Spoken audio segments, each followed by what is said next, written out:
And it took the backing down of the Right Honorable Raila Amolo Odinga for us to continue as a state and as a nation. No one should refer to those events. And to do so is dangerous.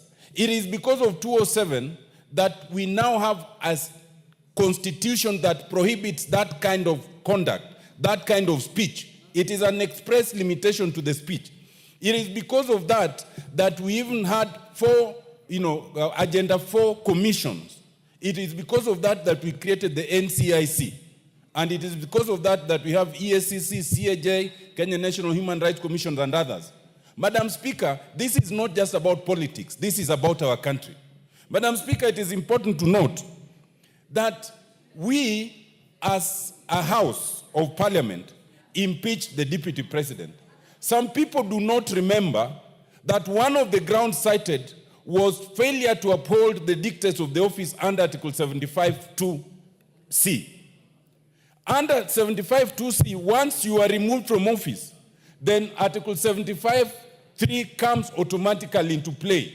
And that is to say that you can no longer hold any other state or public office. We did not pronounce ourselves on that because at the time we were focusing on the question of impeachment. I think, Madam Speaker, now, what we should address ourselves to now on this matter brought by Honorable Junet is how do we now invoke Article 75(3) that now pronounces that the Honorable Rigathi Gachagua can no longer hold state or public office. That is when these things will reduce.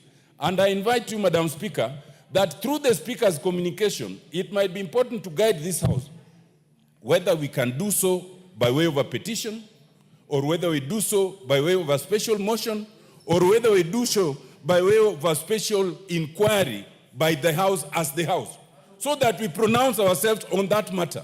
This is important, Madam Speaker, because while the Honorable Rigathi Gachagua went to court and sought to stop these whole processes, the court did not find merit in that.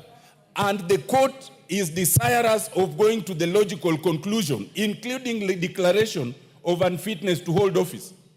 To preempt that, the Honorable Rigathi Gachagua has now withdrawn his petition.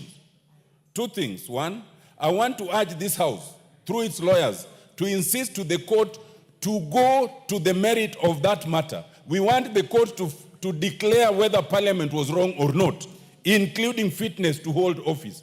But two, Madam Speaker, I think at the same time, I think we need to re-examine that very matter.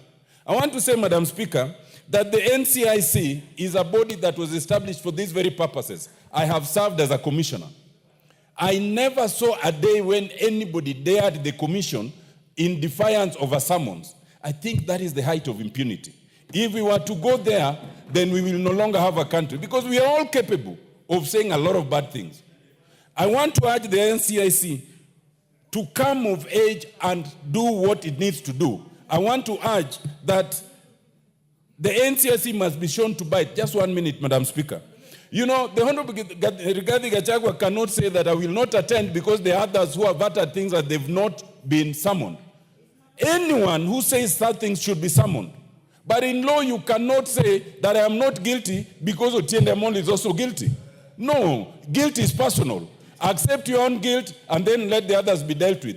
Just the way you cannot confess on behalf of the others. I want to say lastly, Madam Speaker, that this matter is so serious that it should not be left at the level of a general discussion as we are doing it. It must be concretized, because we found Rigathi Gachagua unfit to hold office. It is not just the court that can do that. Even a House of Parliament can do that, with the consequence that you cannot hold any other public office. I so submit, Madam Speaker.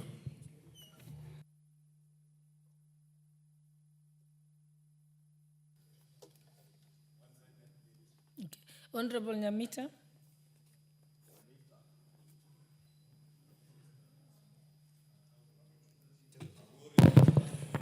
Thank you, Madam Speaker. I rise to also support this motion by Honorable Junet. Madam Speaker, where I come from, particularly in my constituency, we have families that buried bodies without heads. Madam Speaker, in my region, There are families that buried heads